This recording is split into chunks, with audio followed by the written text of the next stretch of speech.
Alright, I think this is banded obsidian, but it's not, it doesn't have big bands in it. I think it's got little swirly bands in it. And I took off a few flakes just to see how it was. It's going to be a challenge to biface it, but that's what I'm going to do. I'm not going to make anything fancy out of it because for some reason my phone won't store videos anymore, so I've only got like 40 minutes of video time. I got to take it in and see what's wrong with it. I tried clearing out all the cache, all the junk, and I uninstalled a bunch of apps and still nothing, so I got to bring it in. Anyway, let's see what I can do with this nodule. It breaks really, really easy. And once I get a thin flake, we can see the banding. You can kind of see it there. Alright, let's see. And I will try to maximize this for the size of the biface. Got my Obsidian gaiters on. I was napping some Obsidian earlier and they come in handy. They do work really well. Okay. Alright, let's see.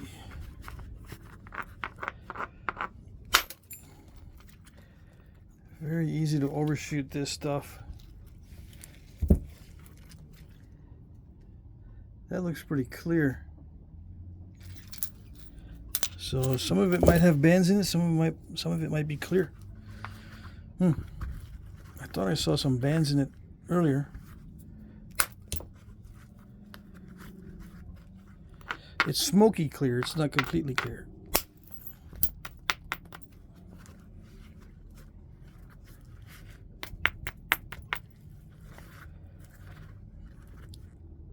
Okay.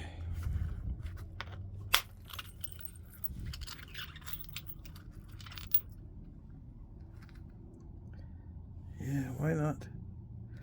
I see it, some banding at the top. See that?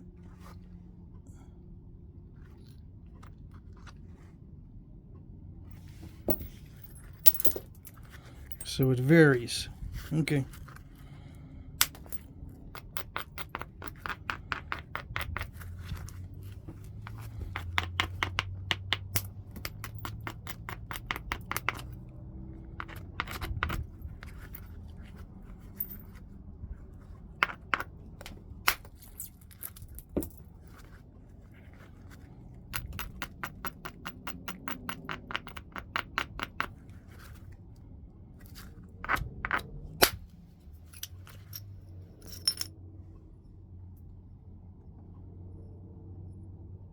Just very slight banding through there.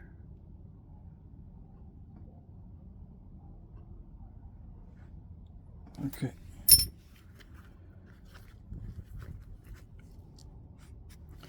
I should be wearing 2 gloves. Hold on.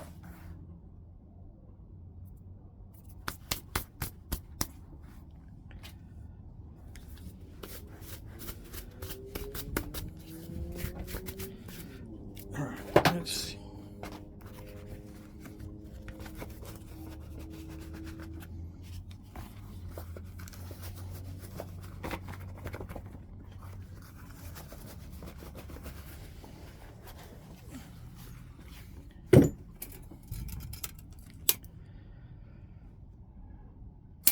Four and 3/4.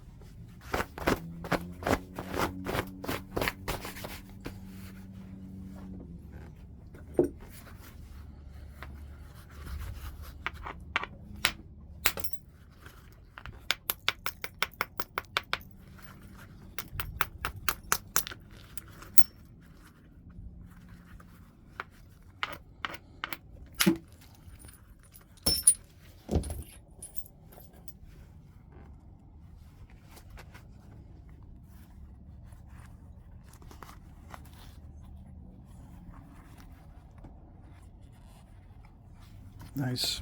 Okay. High quality stuff. it feels like real glass, or feels like man-made glass.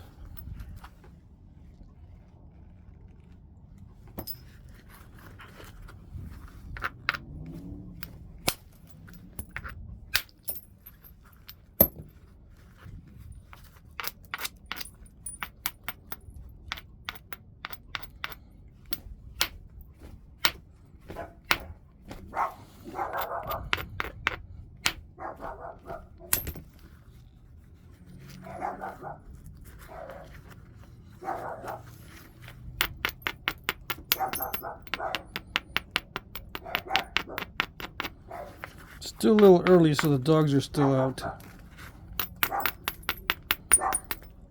Still out and about.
That was not good.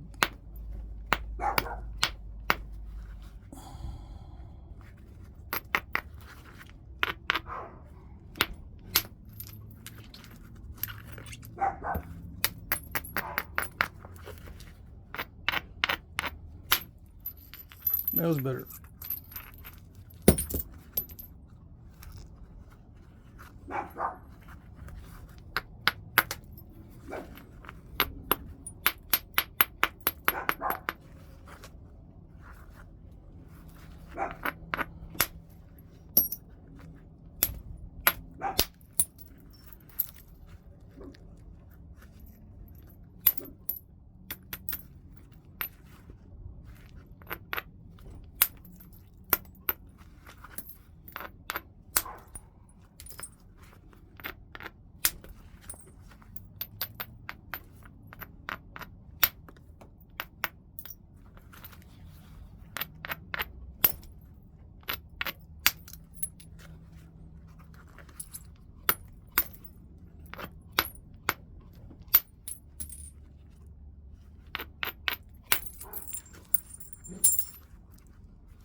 Okay, the dogs are quieter.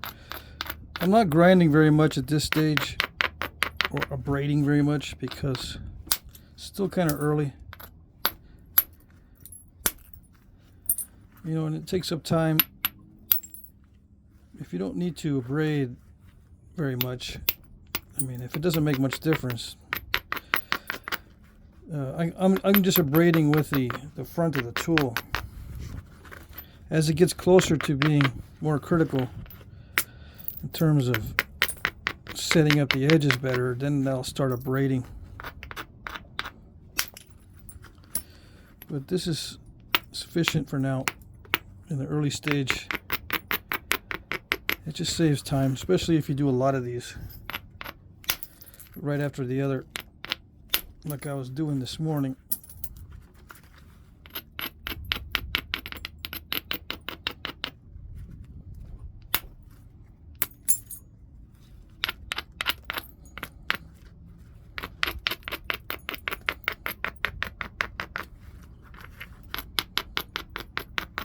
As the hits become more critical, there is a lot more abrading, just to make sure you don't have any crushing. And I'm just barely tapping the edge. It's a strong strike, but I'm just barely tapping the edge. Because on Obsidian, these flakes come off really, really easily. You need a strong hit, but just barely tapping it on the striking area. You're not digging way in, or the feeling is not digging like it is with chert or flint. When you're working with chert or flint, when you're striking it with a billet, it feels like you're digging in. With Obsidian, you just need to tap it. Everything is just tap, tap, tap. Even these little brushings, just tap, tap.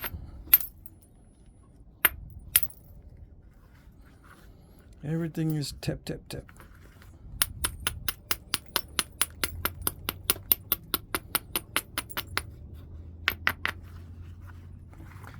Alright, so that's a preliminary biface.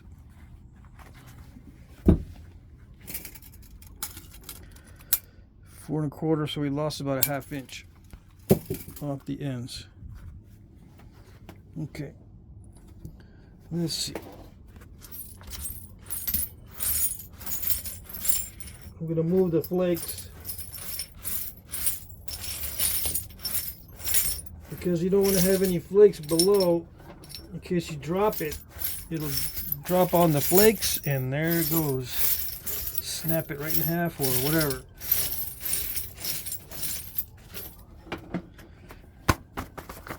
You don't want it to snap in half right when you're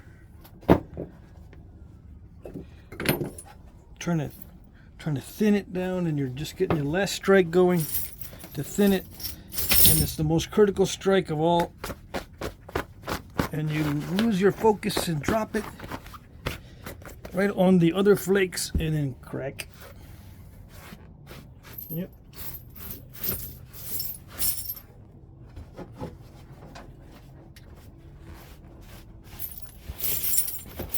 And removing the flakes also helps to keep them from getting into the bottom of your shoes. If it's a weird flake that's standing up, it can enter your shoe, and then it works its way in slowly. And then one day when you have to really use your shoe, like if you jump off something, it'll compress the sole, and that flake will, boom, it'll get you. How do I know this? I don't know. All right.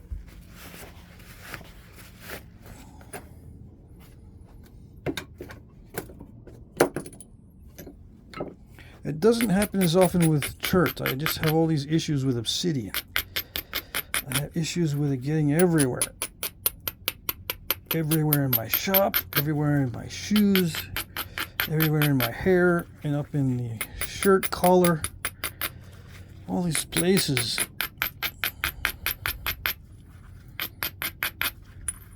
And especially between my hand and the tools. Its favorite place for me is, the flake's favorite place for me is between my pressure flaker in my hand. Yep. When I do this, I get a bunch of these. I gotta make sure I braid away from me. One little mishap, I mean just one little backwards, and I get sprayed with flakes.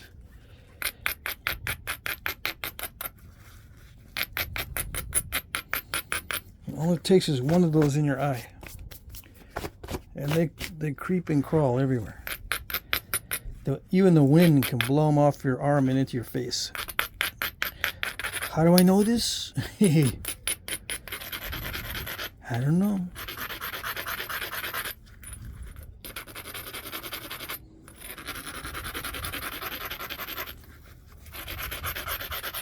So yeah, I'm carefully abrading now, because all these hits after this are critical. After this stage, I can't mess up at all. So the abrading helps me to make sure I don't crush the edges.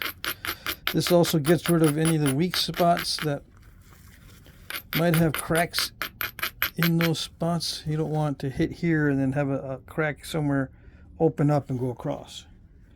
So this helps to minimize that. It doesn't get rid of everything, but it helps to minimize the little cracks that can open up and go across. All right, because of the bending stresses. And I'm going to continue to use steel because I like it. Not because it's the most effective material to use, it's because I like it.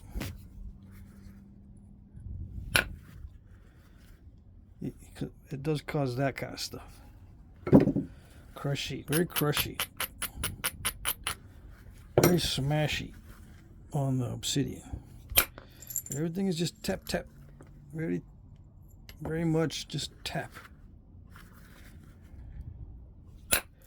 No hard strikes unless it's really thick. In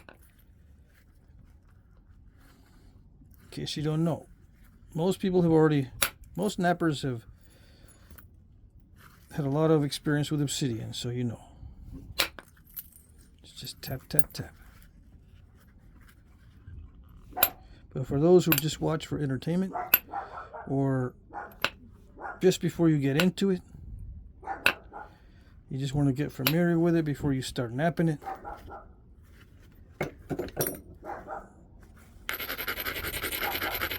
Don't go crazy with it in the beginning. Just tap it, and until you get more confident, then you can run longer flakes.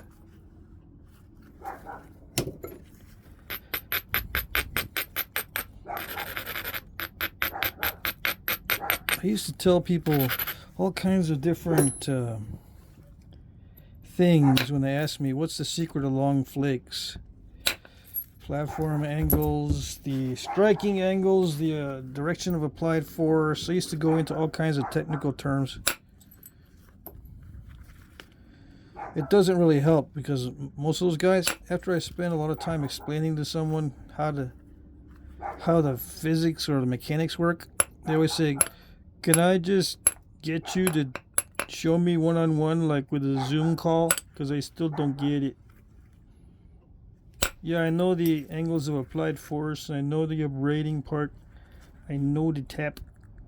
Tap, tap. You don't get it. So I gotta end up showing them anyway. I don't do tutorials, by the way. These are only for people that I know. Personally, I'll do that. I don't do tutorials for the public. Unless you're at a nap-in, then yeah, I can show you. But they still, even after all the explanation in the world, they don't get it until I sit down with them and show them. So that means it just requires practice. We can take a shortcut, and you don't need as much practice when you've got personal one-on-one instruction. But you can't always get the one-on-one, so the only other alternative is just keep doing it. Just keep practicing. Even though you don't get it. just by a freak accident, one of those flakes is going to be good, and you're going to go, wait a second, how did I do that flake by accident? Let me think about that. And then you can remember. That's what the memory is for. As long as you're paying attention, if you were spaced out during that lucky hit, then you're out of luck. Yeah. You missed the opportunity. So you got to pay attention. Try to remember each strike. You remember the bad ones, you remember the good ones.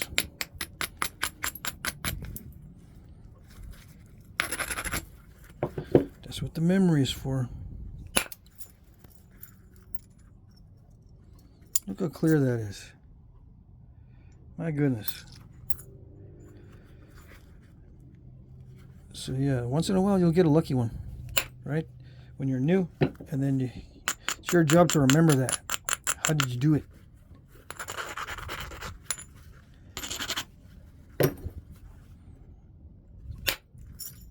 You're not going to know all the angles and everything. You're just going to know the basic positioning. You're going to try to reproduce it. You probably won't be able to exactly, but you slowly, after hundreds of hits, you'll have another little freak accident, and it'll be a good flake, and then you'll remember it. The good thing about the brain is that when you have success, it releases dopamine, right? You get a rush, like a relief, and that dopamine, that relief, helps you remember. Because you like that success. So it'll do it automatically. You'll automatically remember it better than the other hits. That's the good part about the brain. And it has evolved that way because of skills like this. Success gives you that dopamine rush, and that dopamine rush gives you better memory at that particular point in time. And you want to do it again. Makes you want to continue. And the brain developed that way specifically to deal with skills of risk, in my opinion. I'm not a neuroscientist, but that's my opinion. Skills involving risk, like shooting a bow and arrow or shooting in that ladle dart. You hit the target, you get a good feeling, and then you remember it. All these skills in the same way, same procedure, same mechanisms. And the brain naturally resists when you make a mistake. It does not want to do it again.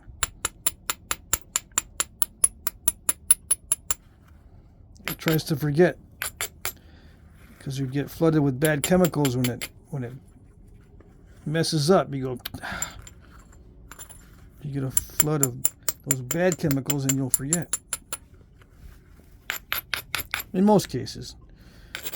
Not all cases. Sometimes there are people that remember mostly the bad. Yeah. They have a hard time.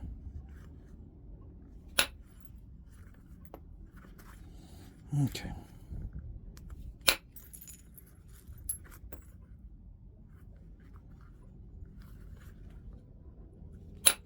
So I'm not going to go through step by step. What's my motivation? How much abrading? What's the angle of applied force?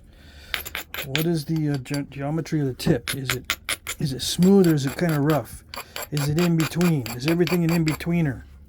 I mean, is there Goldilocks zones with every strike? Or is there sometimes there's aggression and sometimes there's passivity? I want to know every motivation, every second, all the time, everywhere. Right? That's what you say. You know what I say?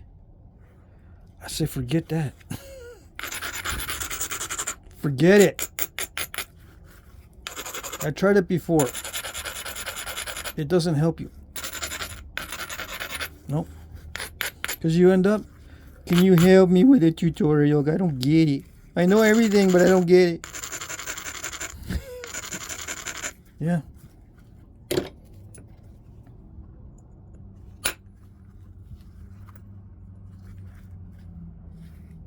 That's what happens. So I'm reaching the end of my ability with this indirect percussion. So I'll stop. There are some spots I know I can thin down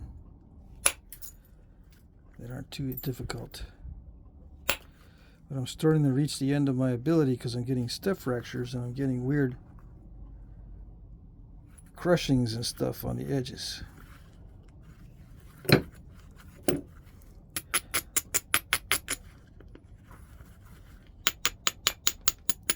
And when you're new, make sure you know your limits and stop and don't do too much. I mean, you're always pushing yourself. That's how you grow. But you can't push yourself too much because then you'll get discouraged. And every hit will be bad. And you won't progress at all.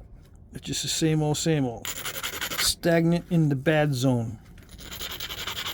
So just ease back a little bit, and then once in a while you'll have a very good hit. You don't need to thin it down that much. And then over time, you can start getting thinner and thinner. And ease into it. Yeah. Ease into it. That's what I tell people now. Does that mean it hits softer? No. It does not mean hit softer when you ease into it. It means know your limits and stop at your limit. Like, I'm going to stop at my limit when I'm starting to reach my capacity to make long flakes on this. Because it's too thin for me. I stop. I say, that's thin enough. And if it starts getting too steppy on the surface, I say, I'm going to stop. It's good enough. Before I get any more steps, I'm going to cut my losses and just quit here before I get it any more steppy. And just either notch it or sharpen it or whatever it's going to be, and that's it. And live with the mistakes that are in it.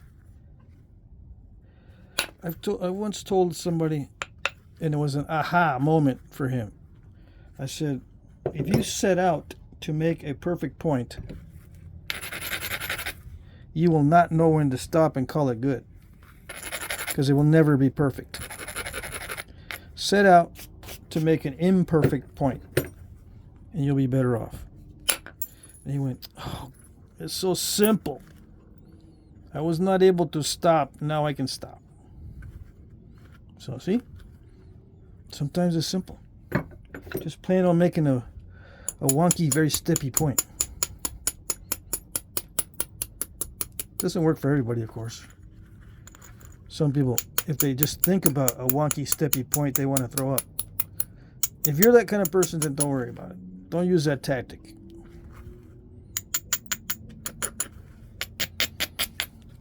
Just suffer with the trying to be perfect. And, after a while, you'll ease up and learn the hard way.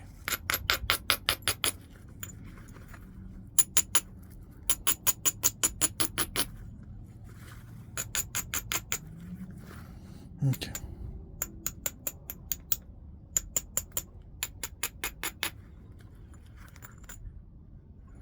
A little bit more.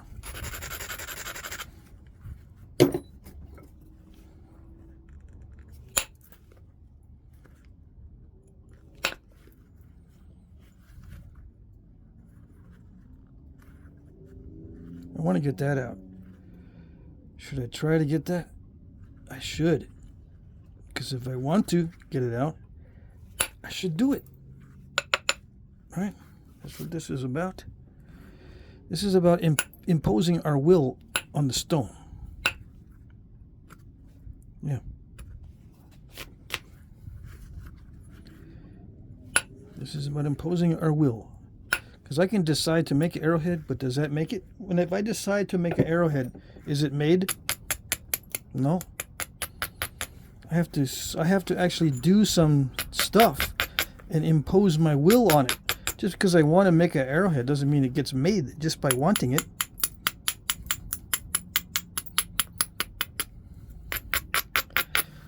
Yeah. The reason why I mention that is because getting back to free will and determinism, conscious thought versus subconscious. Sometimes you just by wanting something, you've made the decision already. Like if you want to pick a color. Okay, just by wanting a color, you've made your decision. And it, just by making the decision causes it to be in existence. Because it's just a color. All it takes is a thought to make that happen. Pick a color in your mind, and your want and the action are the same thing. But pick to make an arrowhead, decide to make an arrowhead, does not mean it's already done. It's not like picking a color. It's not already done just because you picked it or made the decision to make one. So it's not like that silly example that they always give.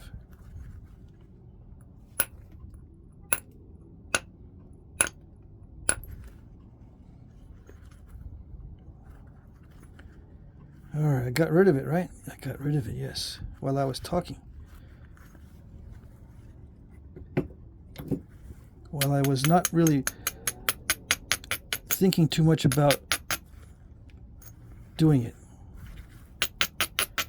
Because if you, on the other side of things, if you think about it too much, it won't get done either.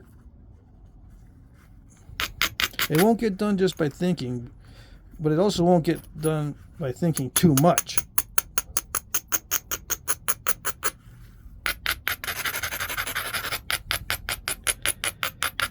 You let both sides of your brain, or both parts of your brain, in on this situation. Let them both cooperate, conscious and subconscious, for best results.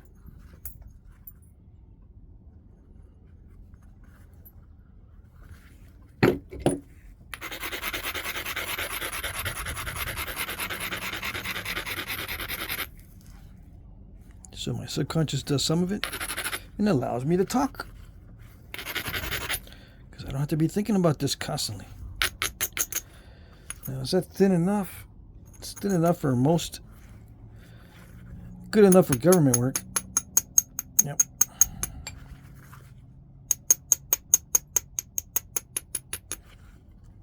There used to be a saying.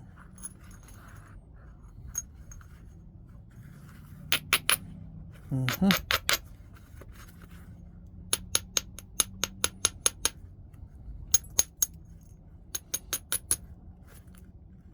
You don't hear that too much anymore. Too many people think government does a great job. Yeah. Anyway.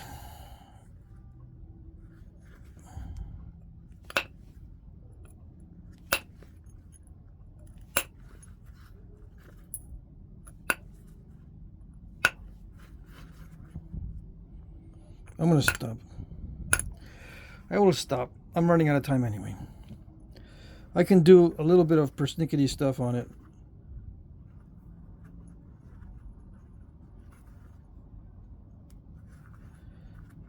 I can go for more thinness. I can even pressure flake around the edges and send in some nice parallel flakes. Yeah, I don't think there's major step fractures anywhere. I see some. Like there's one right there.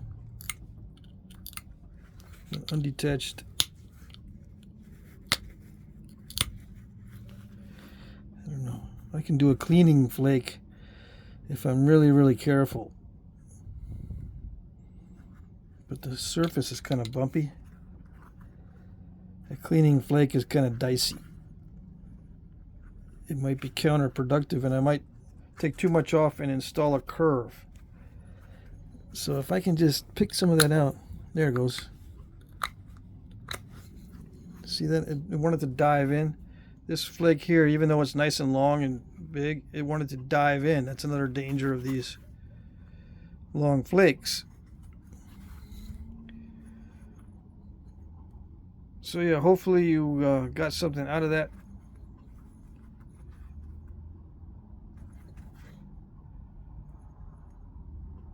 I could thin this down more near the tip, but the tips, I have a lot of trouble with tips. So I have to set that up really well. I could try. I still got a few more minutes.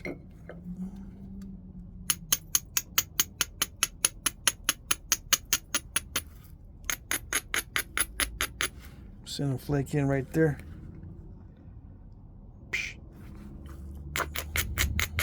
That's the sound it makes, by the way.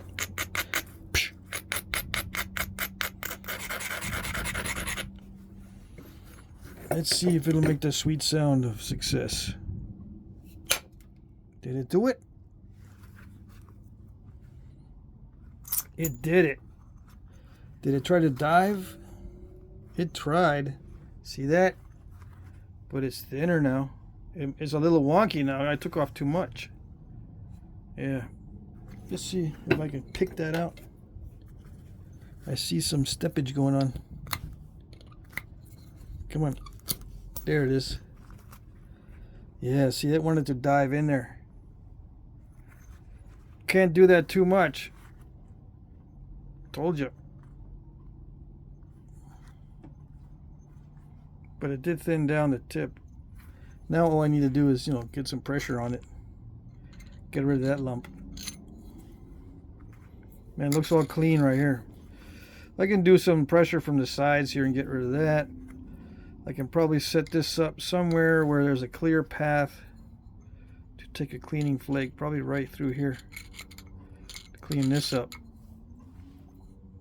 Yep, because it's now, since this is low now, it's right, it's higher here. Before there was a lump there, so it looked flat, but now there isn't a lump there and there's a bump there now. So I can probably take, with some setup, somewhere here and take a flake in there, but I'm not going to do it on camera. Because being a responsible napper, serious responsible napper, not a clown, I'm not going to do it on video. Yeah. So there. Huh. Let's see how the translucency is. Nice. Look at that. Is it banded? Did I lie? Let's see. Can you see the bands in it? There's a little bit of it in certain areas.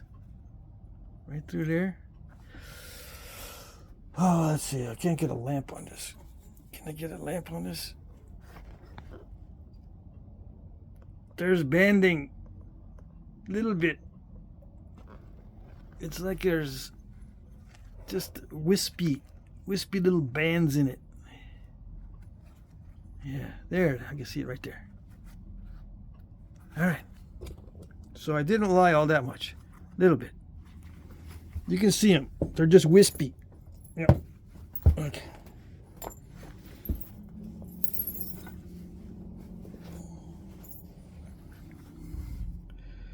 How should I present this?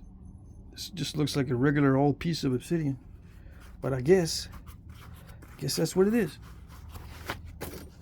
Regular old. All right. That's it.